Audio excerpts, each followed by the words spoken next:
ব্যক্তিগত অভিজ্ঞতা যেটা বলছে 2011-এ যে ভূমিকম্পটা হয়েছিল, উত্তরবঙ্গের ক্লাইমেটটা ওই সময় থেকে পুরোপুরি চেঞ্জ হয়ে গেছে। আর হয়তো দেখা যাবে যে আগামী দিন এমন আসছে, রাত্রিটা দিনের মতো কাজ করছে আর দিনটা রাতের মতো কাজ করছে। দিনে ঘুমাবে, রাতে কাজ করবে মানুষজন। ঘর থেকে তো প্রয়োজনে তো বেরোতেই হচ্ছে, যারা ডেলি কাজ করে তাদের তো বেরোতেই হয়।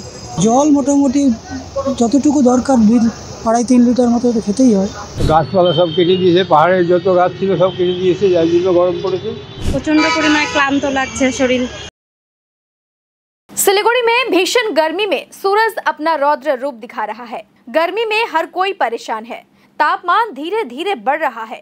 सिलीगुड़ी समेत कई जिलों में लू की स्थिति बन गई है।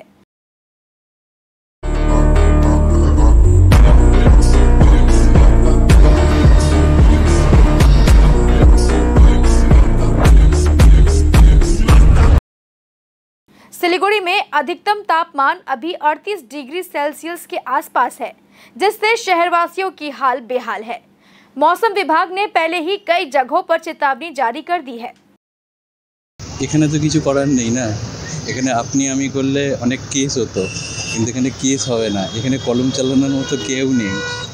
আর ব্যক্তিগত অভিজ্ঞতা যেটা বলছে 2011-এ যে ভূমিকম্পটা হয়েছিল, উত্তরবঙ্গের ক্লাইমেটটা ওই সময় থেকে পুরোপুরি চেঞ্জ হয়ে গেছে। আর ব্যক্তিগত অভিজ্ঞতা এটা আমার। সায়েন্টিফিক ওয়েতে বা মেডিকেটেড ওয়েতে যেগুলো করার দরকার ফর হেলথ, সেগুলোই করতে হবে।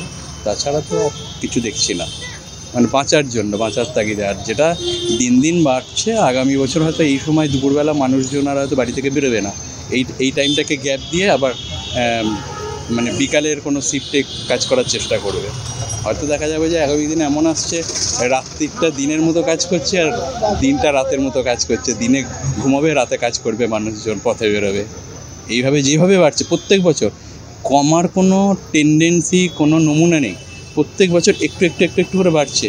আর সবথেকে যেটা উল্লেখযোগ্য এবং দেখার মতো এবং হাস্যকর, ছেলেবেলায় পড়ে এসেছি রাজস্থান নাকি মরুভূমির দেশ, কারণ রাজস্থানে বন্যা হচ্ছে আর এখানেতে এই টেম্পারেচার। মানুষ হচ্ছে অভ্যেসের দাস।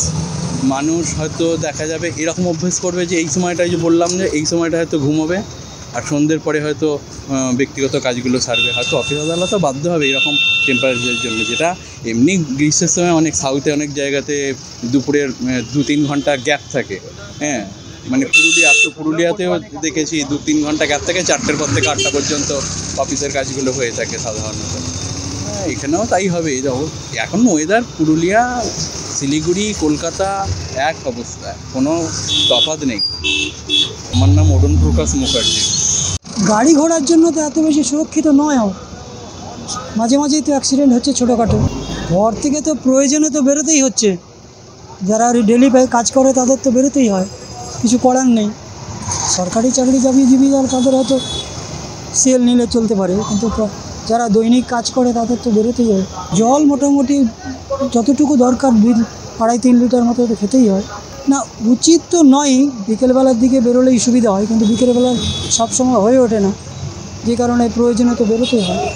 আমার নাম বিমল রায়। বিরক্ত ভাব লাগছে, গাছপালা সব কেটে দিয়েছে, পাহাড়ের যত গাছ ছিল সব কেটে দিয়েছে, যার জন্য গরম পড়েছে। এই 10টার সময় কী ভাব লাগছে, কিন্তু কাজ তো করতে হবে, কাজ না করলে খাবো কি? ওই ডাবের জল, দই রয়েছি না, একদমই না। প্রচন্ড পরিমাণে ক্লান্ত লাগছে শরীর। জল খাওয়া হচ্ছে, মৌসুমী রস খাওয়ানো হচ্ছে, গ্লুকন্ডি খাওয়ানো হচ্ছে, কোয়েল পাল।